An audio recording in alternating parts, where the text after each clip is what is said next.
함께 고백하겠습니다. 나는 그리스도인입니다. 이렇게 한 번 더 고백합시다. 나는 성도입니다.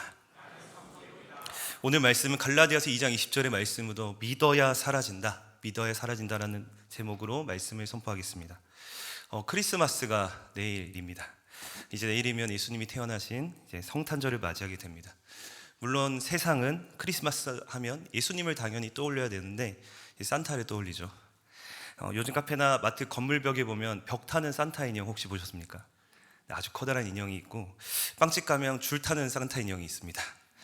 여러분, 사람들은 왜 이렇게 산타를 좋아할까요? 바로 산타가 주는 선물 때문이겠죠. 여러분도 선물 좋아하십니까?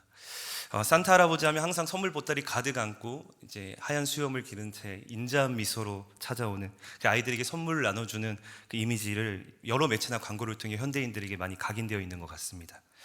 저는 그래서 유치부 설교 때 이런 설교를 한 적이 좀 있습니다. 애들한테 산타는 없어! 이렇게 얘기하면 유치부 애들이 좀 충격받을까 봐 이렇게 설교했습니다. 산타와 예수님을 비교하는 거죠. 여러분, 산타는 어떤 분입니까? 네, 그분은 어떤 분이죠? 산타는 어떤 어린이에게 선물을 주냐면 착한 어린이에게만 선물을 줍니다. 누가 착한 애인지 나쁜 애인지 해서 착한 애가면 주는 거죠. 또 산타는요, 울면 선물을 주지 않습니다. 울면 안 돼요. 울면 선물을 받을 수 없습니다. 물론 산타가 이렇다는 과학적 근거가 있는 건 아니지만 우리가 생각하는 산타는 이렇습니다. 여러분, 한번 생각해 보십시오. 산타가 생각보다 좀 각박하지 않습니까? 착한 아이한테만 선물을 주고 도덕적으로 올바른 사람만 선물을 주고 울면 안 돼요. 약한 모습을 보이면 안 됩니다. 그런데 반대로 여러분, 예수님은 어떤 분이십니까? 예수님은 착한 아이에게만 선물을 주시는 분이 아닙니다. 예수님은 오히려 모든 죄인들에게 차별 없이 선물을 나눠 주십니다. 거기다가 예수님 앞에 나아갈 때 울고 떼쓰는 건 전혀 방해가 되지 않습니다. 예수님은 오히려 우는 자들을 초청하십니다. 요한계시록에 보면 우는 자들의 눈물을 다 닦아주신다고 합니다. 예수님 오히려 우리가 울면 눈물을 닦아주십니다. 심지어 그분이 우리에게 주는 선물은요, 산타가 나눠준 선물과 비교가 되지 않습니다. 그분은 우리를 위해 그분 자신을 내어주셨습니다. 그리하여 영원히 하나님과 교제하며 그 나라에 살아갈 그 선물을 우리에게 주셨죠. 여러분, 이처럼 우리가 예수님이 정말 나에게 어떤 분이신지를 알게 된다면, 이것을 우리가 더욱 알아가며 이것을 믿게 된다면 우리는 산타보다 예수님을 사랑할 수밖에 없습니다. 물론 우리도 하나님보다 각자가 더 의지하고 산타처럼 사랑하는 여러 가지 우상들이 있을 것입니다. 그것이 돈이든 이성이든 명예든 사람의 인정과 칭찬이든 뭔가 나만이 누리는 즐거움이든 저마다 우리가 마음에 품고 있는 우상들이 있을 거예요. 그러나 분명한 건 우리가 정말 예수님을 알게 되고요, 그분이 나를 얼마나 사랑하시는지, 그분이 이런 나를 위해서 어떤 일을 행하셨는지를 우리가 진정 믿게 된다면 우리는 정말 예수님을 사랑하는 자로 변화되게 될 것입니다. 오늘 바울 역시 그런 고백을 합니다. 바로 자신의 의와 율법의 행위와 자랑을 버리고 내가 주님을 위하여 살게 된 이유는 바로 나를 사랑하사 나를 위하여 십자가 지신 주님을 만났기 때문이다 라고 바울은 고백합니다. 오늘 우리가 읽은 이 갈라디아서 2장 20절 말씀은 우리가 너무나도 잘 아는 말씀이죠. 이 시간 오늘 말씀을 통해서 우리가 어떻게 이처럼 주님을 사랑할 수 있는 존재가 되었는지, 그리고 두 번째는 이런 우리가 어떻게 더 주님을 사랑하는 자로 나아갈 수 있는지, 이 두 가지로 함께 나누겠습니다. 먼저 우리 갈라디아서 2장 20절 전반절을 우리 한 번 더 읽겠습니다. 시작.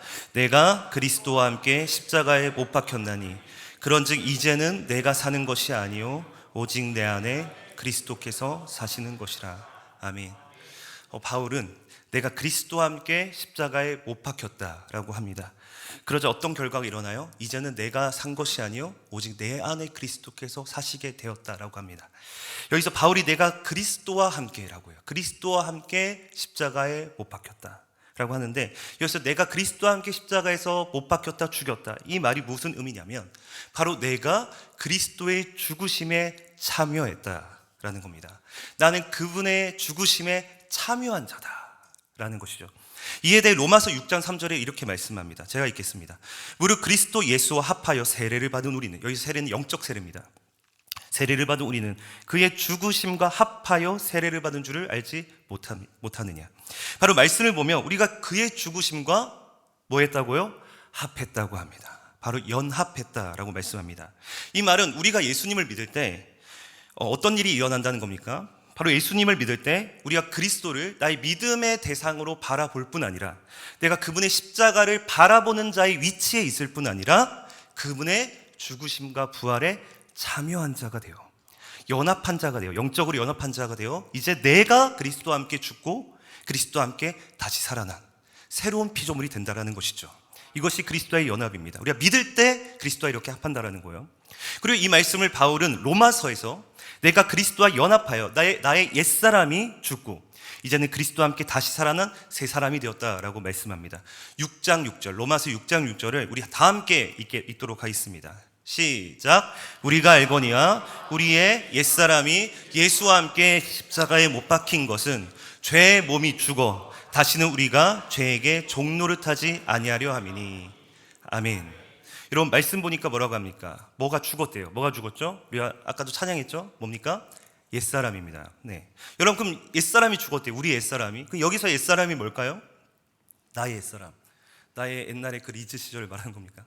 요즘 카톡 보면 다 사진 올라오잖아요. 그렇죠? 바뀌어가지고 다시 바뀌었나요? 아무튼 카톡 보면 사진 다 올라오는데 갑자기 제가 어디서 많이 본 얼굴인데 되게 옛날 사진 올라온 거예요. 옛날 사진. 되게 젊었던 사진인데 되게 어디서 본 여인분 같은데 다 클릭해보니까 권사님 옛날 리즈 시절 이렇게 올리셨더라고요.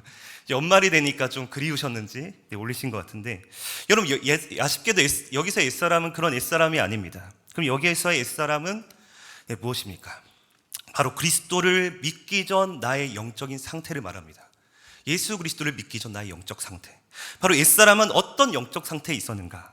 지금은 우리가 그리스도 안에 있잖아요. 그분의 지배를 받죠. 그분이 우리의 주인이 되었습니다. 근데 우리 전에는 누구의 지배를 받았습니까? 바로 죄의 지배를 받았습니다. 죄의 종노릇했죠. 죄가 우리를 완전히 장악하고 있었습니다. 우리가 그리스도 안에 있기 전에는 그래서 바울은 우리가 다 누구 아래 있었냐고 하냐면 로마서에 보면 아담 아래 있었다 해요. 아담과 함께 죄를 지을 수밖에 없는 죄인이었다. 내가 보기에는 착한 일 한 것 같고 선한 일 한 것 같은데 그 모든 것이 이미 아담과 함께 오염되어 죄를 지을 수밖에 없는 상태. 이게 옛사람이에요. 그런데 그리스도께서 십자가에서 이루신 일이 뭐라고 말씀합니까? 나의 옛사람을 죽이셨다는 거예요. 이 말은 내가 옛사람일 때 나를 지배하고 있었던 그 죄의 권세가 십자가로 말미암아 완전히 끊어졌다는 겁니다. 십자가로 말미암아 우리는 죄의 지배로부터 해방되었다는 거예요. 그래서 바울은 우리의 옛사람이 죽었기에 우리는 더 이상 죄의 종노릇하지 않는다라고 합니다. 그래서 우린 그리스도의 십자가를 의지할 때 두 가지를 붙잡아야 되는 거예요. 하나는 우리의 죄에 대한 책임을 해결하셨다는 겁니다. 죄책을 해결하셨다는 거, 그 죄에 대한 책임이 뭐예요? 형벌이잖아요, 형벌. 그래서 지옥에 가야 되잖아요. 그것을 해결하신 거예요. 정말 십자가에서 우리의 모든 죄값을 완전히 치르신 줄 믿습니다. 그리고 또 한 가지가 있다는 거예요. 뭡니까? 십자가로 인해 우리의 죄책뿐 아니라 죄의 지배에서도 해방하셨다라는 겁니다. 이에 대해 이제 청교도 신학자 제이시 라일이 거룩이란 책에 이렇게 말을 해요.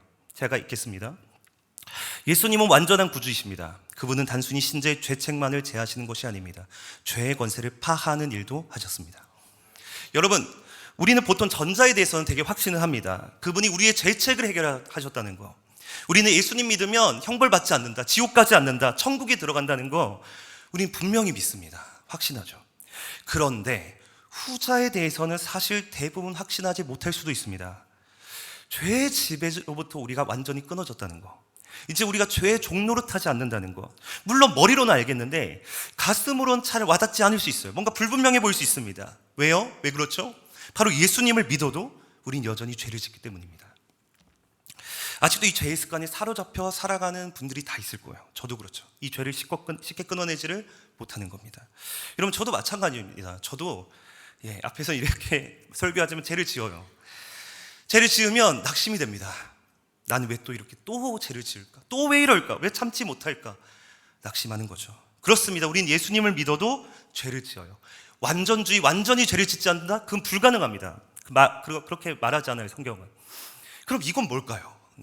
이에 대해서 요한일서에서 이렇게 먼저 말씀을 해요. 요한일서 1장 8절입니다. 만일 우리가 죄가 없다고 말하면 스스로 속이고 또 진리가 우리 속에 있지 아니할 것이요. 바로 요한은 우린 스스로 나는 죄 안 지어, 나는 괜찮아, 난 잘못이 없어, 나는 깨끗해, 나는 잘하고 있어, 이렇게만 생각하는 거, 이 죄에 대한 인식이 없는 거, 이것도 문제라고 말합니다. 마치 구원판처럼 죄를 죄로 여기지 않고 회개하지 않고 그냥 나는 예수님 믿었으니까 나는 다 용서받았어. 한 번 구원받으면 영원한 구원이야. 이런 식의 생각으로 방종하는 건 역시 스스로 속이는 거다. 그것은 신자의 모습으로 합당하지 않다라고 합니다. 오히려 신자에게 성령이 사람에게 우리의 영이 살아나기에 죄를 죄로 여길 수 있고 이 죄로 말미암아 괴로울 수 있고 때로는 이 죄로 말미암아 슬퍼할 수 있고 이 죄 때문에 계속해서 울며 회개하며 살아가는 그 삶이 신자에게 사실 신자에게 새 사람에게 가능한 것입니다. 아예 옛사람이면 느끼지도 못하는 거예요. 무지한 거예요. 그런데 신자에게 느낄 수 있는 거예요. 그런데 요한은 이와 동시에 이렇게 우리를 향해 또 선언을 합니다. 요한일서 3장 9절입니다. 우리 같이 한번 읽겠습니다. 다 같이 읽겠습니다. 시작. 하나님께로부터 난 자마다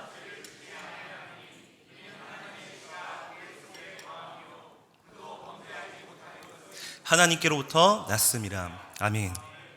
여러분 방금 우리가 아까 읽은 말씀 요한은 뭐라고 했냐면 우리는 죄를 짓는다고 했어요. 우리는 신자여도 죄를 지을 수 있어. 오히려 너 스스로 죄 없다고 말하는 거는 스스로 속이는 거야. 이렇게 말합니다. 그런데 여기서 요한은 뭐라고 합니까? 하나님께로부터 난 자마다 죄를 짓지 않는다.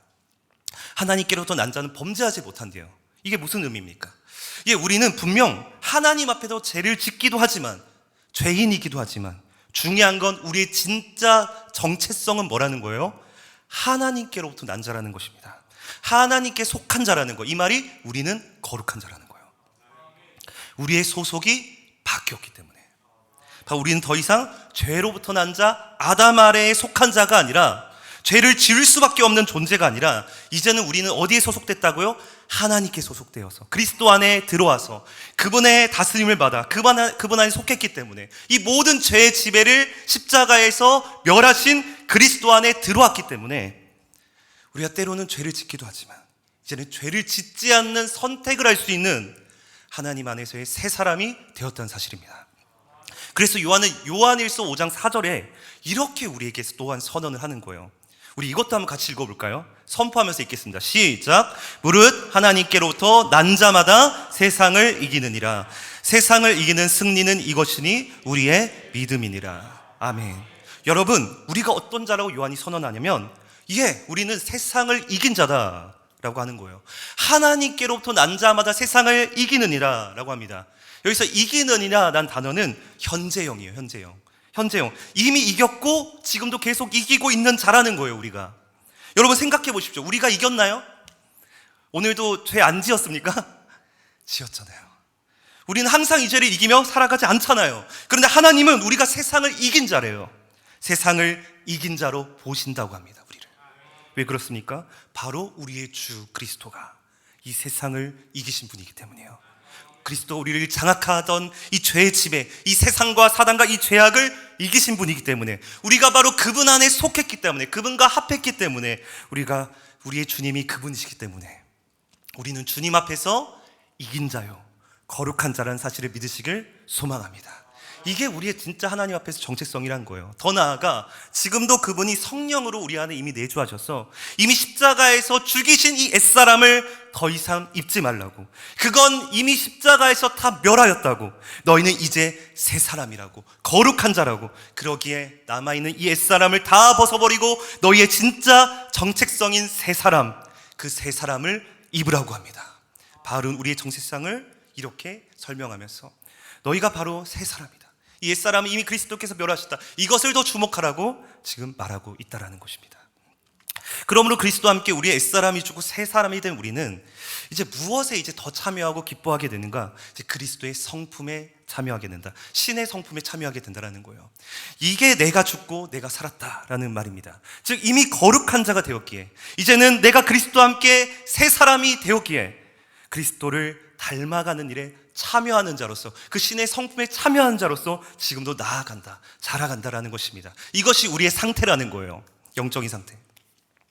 저는 예수님을 믿기 전에 사실 어떤 마음이 좀 있었냐면 제가 좀 최고라는 생각을 좀 했습니다. 영적인 우월감이 좀 있었어요. 물론 겉으로는 되게 제가 어렸을 때 착했습니다. 온화하고 되게 겸손해 보이고 괜찮아 보였지만, 나는 신앙생활도 되게 열심히 했지만 내 속에 남들보다 내가 하나님 앞에 뭔가 더 특별해 라는 생각이 뭔가 있었던 것 같습니다. 왜냐하면 제가 목사님 아들이었거든요. 거기다 우리 아버지가 시골교회 목사님이었습니다. 그러니까 시골교회 목사님 아들한테 많이 이런 말씀 하세요. 아버지가 고생했으니까 이제 아드님은 이제 축복받을 거라고 이렇게 특별할 거라고. 그러니까 막 속에서 이런 마음이 드는 거죠. 아, 그런가? 그런 마음이 드는 거죠. 거기다가 저는 이제 신앙생활 되게 열심히 했다고 했잖아요. 항상 앞자리에 앉았습니다. 앞자리에 앉아서 찬송을 아주 크게 불렀죠. 그러니까 시골교회에 오신 목사님 손님들이 와서 찬양 잘한다고 1,000원짜리 막 쥐어주면서 막 칭찬하고, 그렇게 교회 안에서 인정과 칭찬을 받았어요. 주일도 진짜 잘 지켰습니다. 그러니까 어느 순간 이 마음에 교만함이 있는 거예요. 하나님은 이런 날을 더 특별하게 보시는 것 같은 마음이 있는 겁니다. 그런데 제가 예수님을 만난 후에 이 마음이 완전히 틀렸다는 걸 알게 됐죠. 이것이 교만임을 알게 됐고, 정말 십자가 앞에서 내가 진짜 죄인 중에 개수구나. 예전에는 막 남보다 내가 더 특별해, 남들을 은근히 영적으로 무시하고 내가 더 영적인 우월감을 가지고 있었는데 그 모든 것들이 십자가 앞에서 깨어졌습니다. 그리고 그 다음 내 안에 생긴 마음이 있어요. 그 안에 내 안에 생긴 마음이 뭐냐면 나보다 남을 더 낮게 여기는 마음이었습니다. 나보다 더 남을 낮게 여기는 마음. 나의 주위의 지체들, 교회의 모든 식구들이 너무나도 아름다워 보이고 나보다 훨씬 대단해 보이는 것입니다. 거룩해 보이는 거예요. 왜 그래요? 내가 진짜 죄인임을 알았기 때문에, 내가 진짜 교만했구나, 이것을 알았기 때문에 더 나아 보이는 거예요. 주위의 지체들이 더 거룩해 보이는 거예요. 여러분, 이 마음은요 저로부터 온 것이 아닙니다. 누구로부터 온 거예요? 그리스도로부터 온 것이죠. 그분의 은혜에 내가 참여했기 때문에, 그분을 믿었기 때문에 그분과 연합했기에, 이제 그분 안에 있기에 내가 이제 그분의 성품을 얻게 된 것입니다. 그렇게 이제 아무도 관심이 없지만 제 카톡 문구에 항상 이렇게 써져 있어요. 성품으로 사는 자가 아니라 순종으로 사는 자. 네, 아무도 관심이 없지만 사실 혼자 계속 기억하려고 계속 안 바꾸고 있습니다. 왜냐하면 나는 더 이상 나의 성품으로 사는 자가 아닌 거예요. 더 이상 나의 성품으로 사는 자가 아니에요. 여러분, 우리 약간 이런 핑계를 좀 대지 않습니까? 나 원래 그런 사람이야. 몰랐어? 너가 좀 이해해. 나 원래 좀 예민해. 그러니까 너가 좀 맞춰야 돼. 나 원래 화가 좀 많은 사람이야. 내가 원래 기준이 분명한 사람이야. 그러니까 너가 좀 맞춰야 돼. 여러분, 이제는 달라져야 합니다. 우린 더 이상 나의 성품으로 사는 자가 아니라 순종으로 사는 자예요. 그것을 바울은 오늘 이렇게 표현합니다. 바로 그리스도와 합한 우리들은 이제 믿음으로 사는 자들이다. 우리의 거룩은 바로 이 그리스도가 이루신 이 말씀을 믿음으로 사는 것임을 바울은 선포하고 있는 것입니다. 우리 20절 하반절 우리 같이 읽겠습니다. 시작. 이제 내가 육체 가운데 사는 것은 나를 사랑하사 나를 위하여 자기 자신을 버리신 하나님의 아들을 믿는 믿음 안에서 사는 것이라. 아멘. 여기서 육체 가운데 산다는 것이 뭐냐면 바로 우리는 이 연약한 육체를 입고 살아간다는 겁니다. 예수님을 믿지만 우린 여전히 불완전하죠. 물론 죄의 이 절대적 지배가 끝났지만, 예수 그리스도의 십자가에서 이미 그 일을 이루셨지만 여전히 죄의 영향력이라는 게 남아 있습니다. 여전히 외부적으로는 죄와 사단과 세상의 유혹이 밀려오고 있고, 여전히 우리 안에 육체의 정욕이 막 올라와요. 그러기에 자만하지 말아야 합니다. 주위 사람들의 넘어짐을 보면서 손가락질할 수 없습니다. 우리 역시도 넘어질 수 있다는 사실, 나도 죄인이라는 사실 우리는 늘 기억해야 할 것입니다. 그런데 우리는 이런 연약한 나 자신을 당연히 인정해야겠지만 무엇보다 동시에 무엇을 더욱 바라보라고 바울은 지금 말하는 거예요. 무엇을 바라보래요? 바로 나를 사랑하사 나를 위해 자기 자신을 버리신 십자가 지신 그 예수 그리스도를 더욱 바라봐야 한다는 거예요. 그분을 더욱 주목해야 한다라는 것입니다. 바로 우리는 그리스도께서 이 죄 많은 나를, 너무나도 죄 많은 나를 여전히 내 모습 그대로 사랑하신다는 사실을 잊지 말아야 합니다. 바로 우리가 어떤 상황에 처해 있어도, 어떤 영적 침체에 빠져 있을 때에도, 죄를 짓는 그 순간에도 우리는 그분의 사랑, 이런 나를 지금도 사랑하신다는 사실을 확신해야 할 줄 믿습니다. 왜냐하면 그분의 사랑은 그저 말로만 행한 사랑이 아닌 바로 우리를 위하여 자기 자신을 버리신 십자가 사랑이기 때문이에요. 우리는 이 십자가를 확신해야 합니다. 그분이 이런 나를 사랑하셔서 자기 자신을 버리셨다는 것, 그래야 그 십자가에서 이미 나의 모든 죄를 용서하셨다는 것, 나를 이 모든 죄의 권세에서 해방하셔서 나를 거룩한 자로 삼으셨다는 것, 우리는 믿어야 할 줄 믿습니다. 여러분, 주님이 생각해 보십시오. 우리가 연약하다는 걸 몰랐을까요? 우리가 이처럼 죄를 또 짓고 또 지을 거라는 걸 모르셨을까요? 우리가 이런 상황에 딱 처하면 낙심하고 불평할 거라는 거 모르셨을까요? 다 아셨습니다. 다 아시는 거예요. 다 아시는데도 우리를 위해 자신의 전부를 내어주셨죠.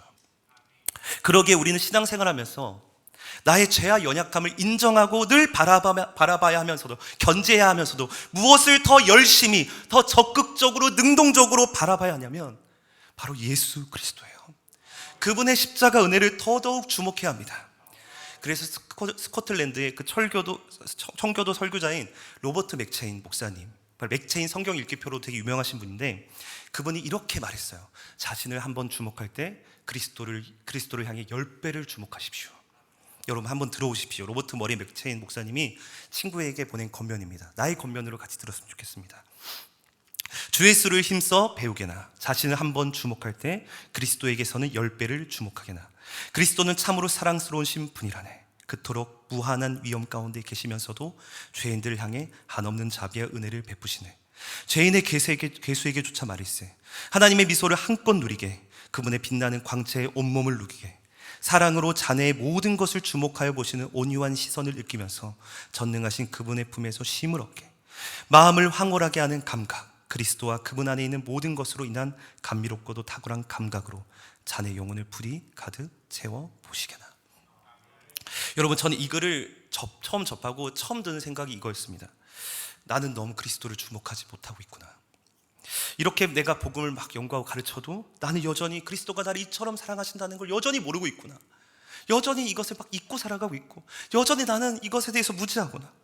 물론 나의 연약함, 나의 죄악된 모습들을 인정해야 하고 겸손해야 하는 것도 맞지만, 이런 나를 진정으로 주님이 이런 나를 사랑하신다는 것, 그리하여 자기 자신까지 버리셨다는 이 사랑을 난 정말로 누리고 있는가? 난 정말로 이 사랑의 관점으로 지체들을 바라보고 있는가? 이웃을 바라보고 있는가? 생각하게 되었어요. 그러기에 바울은요, 우리가 이 소유한 믿음은 진짜 우리가 이 믿음이 작동될 때, 역사할 때 그 믿음이 어떻게 역사하냐고 말하냐면 사랑으로 역사한다, 이렇게 말하는 거예요. 사랑으로 역사하는 믿음입니다. 바로 갈라디아서 5장 6절입니다. 그리스도 예수 안에서는 할례나 무할례나 효력이 없으되 사랑으로서 역사하는 믿음뿐이니라. 바울은 우리의 믿음은 사랑으로 역사한다. 세 번역에 보면 사랑으로 표현된다. 사랑으로 표현되는 믿음을 말합니다. 여러분, 우리는 이제 광야의 시간을 지날 때쯤 있잖아요. 광야의 시간. 지금도 지나고 계시는 분들이 계시겠죠. 뭔가 광야의 시간을 지날 때 물질의 문제든 질병의 문제, 건강의 문제든 여러 가지 문제, 자녀의 문제든, 그런 광야를 지날 때 우리는 이렇게 기도를 많이 합니다. 하나님, 제발 이 광야에서 건져주십시오. 이 광야에서 구출해 주십시오. 하나님은 불가능을 가능케 하시는 분인 줄 믿습니다. 하나님은 다 하실 수 있는 분인 줄 믿사오니 하나님이 저를 이 광야에서 건져 주십시오. 우린 이렇게 기도하고요, 저도 정말 이렇게 간절히 기도합니다. 그리고 이런 기도에도 믿음이 필요하죠. 바로 어떤 상황에서도 하나님만이 하실 수 있는 믿음, 하나님만이 건지실 수 있다는 믿음이 필요합니다. 그런데 우린 물론 이런 믿음도 있어야겠지만, 진짜 우리가 그리스도를 바라보게 될 때, 바로 정말 힘든 그 순간에도 나를 사랑하신 그 십자가 사랑을 우리의 마음 가운데 확신하게 될 때, 우린 이런 믿음의 고백을 하게 될 것입니다. 주님, 제가 이 광야의 시간 가운데서도 너무 힘들지만, 죽겠지만, 그럼에도 제가 주님을 사랑합니다. 정말 주님을 사랑합니다. 정말 저는 주님 없으면 살아갈 수 없는 존재임을 더 알게 됩니다. 주님, 제가 세상의 그 어떤 것보다 주님만 더욱 사랑하고 주님만 의지하게 해주십시오. 전 지금도 이 고백을 하고 싶어서 이 예배 자리에 나오신 분들이 계실 줄 믿습니다. 무엇보다 지금은 당장은 살려달라고, 죽겠다고 말할 수밖에 없는 분들도 계실 줄 믿습니다. 그런데 분명한 건 주님은 지금도 이런 나를 사랑하신다는 사실을 기억하십시오. 더 나아가 우리는 매주 예배 가운데 정말 이 은혜를 경험하게 된다면, 그분의 십자가 사랑을 우리 마음간에 진정 다시금 바라보게 된다면, 분명 저와 여러분들은 다시 한번 주님을 향해 감사와 찬양과 사랑의 고백을 올려드리게 될 줄 믿습니다.